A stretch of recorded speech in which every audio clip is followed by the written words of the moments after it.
Bismillahirrahmanirrahim. Assalamualaikum warahmatullahi wabarakatuh. Alhamdulillah wassalatu wassalamu ala Rasulillah wa ba'du. Baik, jemaah sekalian, marilah kita lanjutkan pembelajaran kita latihan menerjemahkan surah Al-Baqarah mulai dari ayat 158. Kita baca terlebih dahulu ayatnya. أعوذ بالله من الشيطان الرجيم إن الصفا والمروة من شعائر الله فمن حج البيت أو اعتمر فلا جناح عليه أن يطوف بهما ومن تطوع خيرا فإن الله شاكر عليم إن الذين يكتمون ما أنزلنا من البينات والهدى من بعد ما بيناه للناس في الكتاب أولئك يلعنهم الله ويلعنهم اللاعنون إلا الذين تابوا وأصلحوا وبينوا فأولئك أتوب عليهم وأنا التواب الرحيم إن الذين كفروا وماتوا وهم كفار أولئك عليهم لعنة الله والملائكة والناس أجمعين خالدين فيها لا يخفف عنهم العذاب ولا هم ينظرون وإلهكم إله واحد لا إله إلا هو الرحمن الرحيم. Ya, sekarang kita akan artikan setiap kata dari ayat yang sudah kita baca tadi, mulai dari ayat 158. Inna, sesungguhnya, as-safa, safa, wal marwata, dan marwah, min, dari, sya'air, syiar-syiar, Allah, Allah. Fa, maka, man, siapa yang, hajja, melakukan ibadah haji, al-baita, rumah, atau i'tamara, berumrah, fa, maka, la, tidak, junaha, dosa, alaihi, atasnya, an, untuk, yatawafa dari kata tawafa yatufu, mengelilingi, bihima, bi, dengan hima, keduanya, bisa diartikan mengelilingi antara keduanya. Wa, dan man, siapa yang atau orang yang, tatawwa, sering kita mendengar istilah ibadah tatawu. Tatawu mempunyai makna juga adalah ibadah sunnah. Maka sunnah itu sesuatu yang mengerjakan dan melakukannya dengan kerelaan hati. Dan siapa yang melaksanakan dengan rela hati kebaikan itu, khairan, kebaikan, fa, maka, inna, sesungguhnya, Allah syakir, maha berterima kasih, alim, maha mengetahui.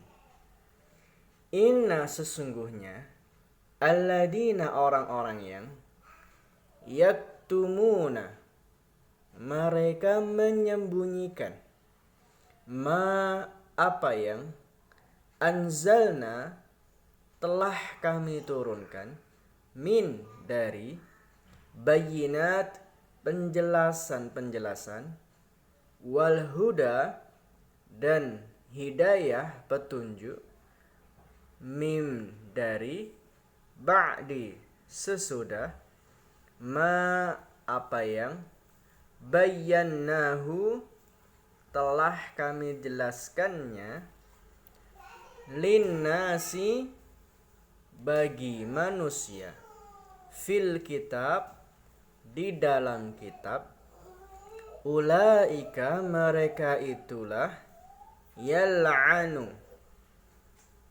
Allah melaknat, hum mereka, wa dan yal'anuhumul la'inun, la'inun orang-orang yang melaknat, yal'an melaknat, hum mereka. Ya. Baik, sekarang kita baca keseluruhan dari 2 ayat ini terlebih dahulu, baru nanti kita akan lanjutkan ayat berikutnya. Saya bacakan dan silakan diikuti. Inna as-safa wal marwata min sya'airillah. Sesungguhnya Safa dan Marwah dari syiar-syiar Allah.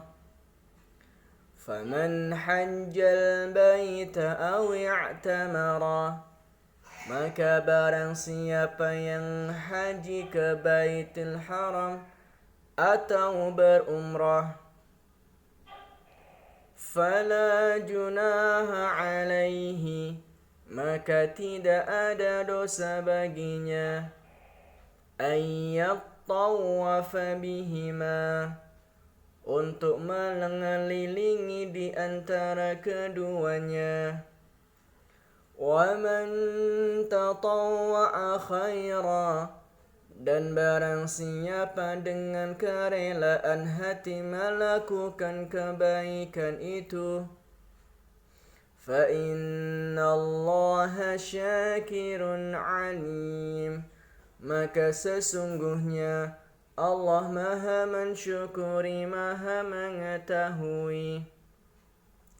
Innal ladina, sesungguhnya orang-orang yang yaktumuna ma anzalna minal bayyinati wal huda, mereka menyembunyikan apa yang telah kami turunkan dari penjelasan dan hidayah, min ba'di ma bayyannahu, dari sesudah apa yang telah kami jelaskannya, linnasi fil kitab, bagi manusia di dalam kitab, ulaika yal'anuhumullah, mereka itulah Allah melaknat mereka, wa yal'anuhumul la'inun, dan orang-orang yang melaknat mereka. Ya, berikutnya kita akan mengartikan per kata di ayat 160 sampai 163 dan nanti akan kita baca. Illa kecuali, alladzina orang-orang yang tabu mereka bertaubat, wa aslahu dan mereka memperbaiki, wa bayyanu dan mereka menjelaskan, fa maka ulaika mereka itu, atubu alaihim, aku menerima taubat mereka. Taba'ala itu menerima taubat. Kalau taba'ila bertaubat kepadanya. Ya. Wa anat tawwabur rahim, dan aku maha penerima taubat, maha penyayang. Inna sesungguhnya alladzina orang-orang yang kafaru mereka kafir, wa matu dan mereka mati, wa hum kufar dan mereka dalam kondisi kufur atau kafir, ulaika mereka itu alaihim atas mereka la'natullah laknat Allah, wal malaikah dan para malaikat, wan nasi ajma'in dan manusia semuanya. Khalidina fiha mereka kekal di dalamnya, la tidak, yukhaffafu diringankan, an dari hum mereka, azab wa dan la tidak, hum mereka, yungdorun dilihat. Ya. Ini kalimat pasif, dilihat. Wa dan ilah Tuhan, kum kalian, ilah Tuhan, wahid yang satu atau esa, la tidak, ilaha Tuhan, illa kecuali atau melainkan, huwa dia, ar-Rahman maha pengasih, ar-Rahim maha penyayang. Sekarang kita akan baca secara keseluruhan dari ayat 160, saya bacakan dan silakan diikuti.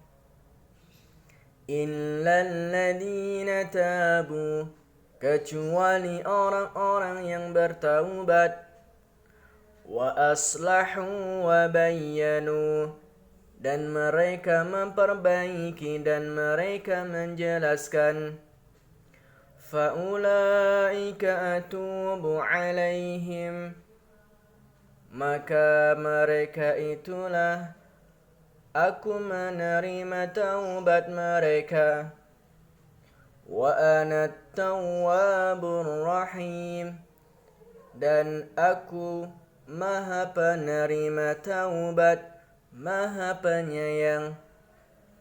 Innal ladzina kafaru, sesungguhnya orang-orang yang kafir, wa matu wa hum kuffar dan mereka mati dan mereka dalam kondisi kafir, ulaika alaihim la'natullah mereka itulah di atas mereka laknat Allah, wal malaikati wan nasi ajma'in dan para malaikat dan manusia semuanya, khalidina fiha mereka kekal di dalamnya, la yukhaffafu anhumul adab tidak diringankan dari mereka azab,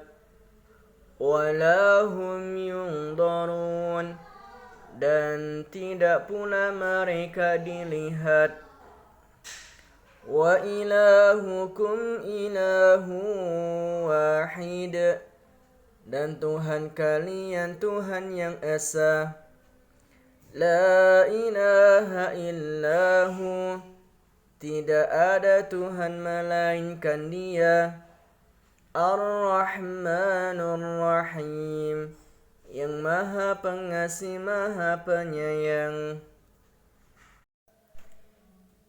Baik, berikutnya kita akan mengambil pelajaran yang ada di surat Al-Baqarah ayat 158 dan seterusnya. Allah Subhanahu wa taala menyatakan bahwa As-Safa dan Marwah Bukit Safa dan Marwa itu adalah termasuk dari syiar-syiar Allah. Nah, di antara ibadah haji adalah mengelilingi atau sa'i, ya tawafa bihima ini ya. Ibadah sa'i antara Bukit Safa dan Marwa. Nah, akan tetapi dahulu para penyembah berhala memasang berhala-berhala di atas kedua bukit ini dan bertawaf mengitari berhala-berhala tersebut tatkala melakukan sa'i lantaran persoalan ini, dan mereka mengira tidak boleh melakukan sa'i antara keduanya karena sebelumnya pernah diletakkan berhala di atas kedua bukit tersebut.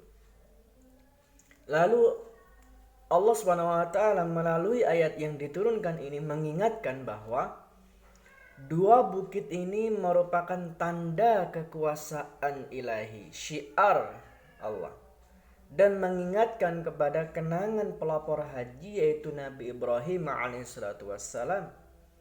Jika manusia-manusia jahil mencampur adukannya dengan hal-hal yang syirik, kalian tidak boleh melepaskannya dan mengosongi gelanggang itu.